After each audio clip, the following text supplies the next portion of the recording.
وہ ایک بہادر سپہ سالار، انصاف پسند حکمران اور تاریخ کا ناقابل فراموش نام تھا۔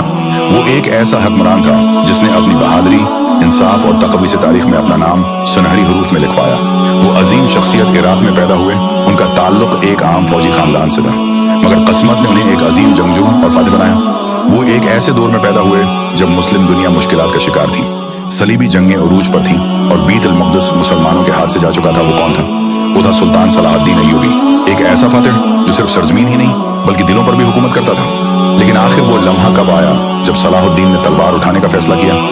کیا وہ بچپن سے ہی بہادر تھے یا وقت نے انہیں ایک جنگجو بنایا؟ جاننے کے لیے دیکھیں اگلا حصہ۔ کیا ایک عام نوجوان جو زیادہ تر وقت کتابوں، عبادت اور خاموشی میں گزارتا ہو کبھی دنیا کا عظیم سپہ سالار بن سکتا ہے؟ صلاح الدین ایوبی اس سوال کا زندہ جواب تھے۔ صلاح الدین کی جوانی کھیلوں یا لہو و لعب میں نہیں گزری۔ وہ نورالدین زنگی کے لشکر میں شامل ہوئے، جہاں انہوں نے دین، اخلاص اور جنگی تربیت کا حسین امتزاج پایا۔ نورالدین زنگی جیسے نیک اور بہادر حکمران کی رفاقت نے صلاح الدین کی شخصیت کو نکھارا۔ وہ دن بھر لشکر میں عسکری تربیت لیتے اور راتیں اللہ کے حضور سجدوں میں گزارتے۔ جوانی میں ہی انہوں نے یہ فیصلہ کر لیا تھا کہ وہ اپنی زندگی صرف ایک مقصد کے لیے وقف کریں گے، اسلام کی سربلندی۔ لیکن صلاح الدین کو یہ اندازہ نہیں تھا کہ ایک دن وہ خود اس لشکر کے سپہ سالار بنیں گے۔ کیسے ایک خاموش نوجوان عالمی اسلام کا عظیم رہنما بنا؟ جاننے کے لیے دیکھیں اگلا حصہ۔ صلاح الدین ایک عام بچے کی طرح پیدا ہوئے، مگر قدرت نے ان کے لیے کچھ اور ہی لکھ رکھا تھا۔ صلاح الدین کا اصل نام یوسف بن ایوب تھا۔ وہ ایک عام رئیس کے بیٹے تھے، لیکن ان کے بچپن میں ہی ایک ایسا واقعہ پیش آیا جس نے ان کی زندگی بدل دی۔ ان کے والد کو سیاسی تنازع کے باعث شہر سے نکال دیا گیا اور یہ خاندان شام کی طرف ہجرت کر گیا۔ یہاں نہ صلاح الدین کو علم و حکمت کے ساتھ ساتھ جنگی تربیت بھی دی جانے لگی۔ صلیبی جنگیں عروج پر تھیں اور مسلم دنیا کمزور پڑ چکی تھی۔ اس وقت نورالدین زنگی نے صلیبیوں کے خلاف ایک بڑی مہم کا آغاز کیا اور ان کے چچا شیرکوہ فوج کے اہم کمانڈر تھے۔ شیرکوہ نے اپنے بھتیجے صلاح الدین کو پہلی بار ایک حقیقی جنگ میں شریک ہونے کی دعوت دی۔ یہ صلاح الدین کی زندگی کا سب سے بڑا فیصلہ تھا۔ صلاح الدین نے پہلی بار میدان جنگ میں قدم رکھا اور اپنی حکمت، بہادری اور قیادت سے سب کو حیران کر دیا۔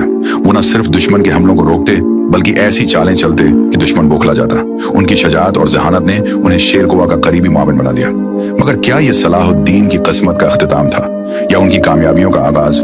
وہ جنگ جس نے انہیں پورے عالم اسلام کا عظیم سپہ سالار بنا دیا، وہ کون سی تھی؟ جاننے کے لیے دیکھیں اگلا حصہ۔ صلاح الدین پہلی جنگ میں اپنی بہادری کا مظاہرہ کر چکے تھے، مگر یہ تو صرف آغاز تھا، اصل امتحان ابھی باقی تھا۔ نورالدین زنگی نے اپنے سپہ سالار شیرکوہ کو مصر کی طرف روانہ کیا، کیونکہ فاطمی خلافت کمزور ہو چکی تھی اور صلیبی فوجیں اس پر قبضہ جمانا چاہتی تھیں۔ صلاح الدین اس مہم میں شامل تھے، مگر کوئی نہیں جانتا تھا کہ یہ سفر انہیں تاریخ کے عظیم ترین جرنیلوں میں شامل کر دے گا۔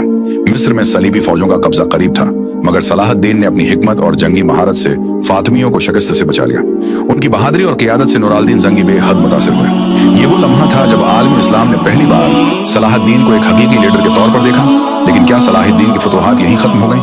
نہیں، جلد ہی ایک ایسا موڑ آیا جس نے انہیں صرف ایک جرنیل ہی نہیں بلکہ ایک حکمران بنا دیا۔ وہ لمحہ کیا تھا؟ جاننے کے لیے دیکھیں اگلا حصہ۔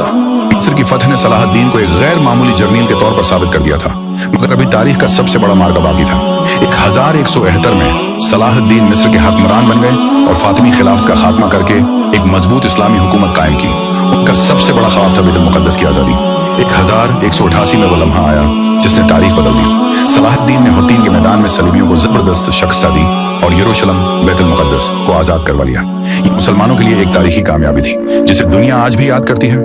صلاح الدین ایوبی صرف ایک فاتح نہیں بلکہ عدل، رحم دلی اور بہادری کی علامت تھے۔ صلیبیوں پر فتح کے باوجود انہوں نے قیدیوں کے ساتھ حسن سلوک کیا اور یروشلم میں عیسائیوں کو امن و امان فراہم کیا۔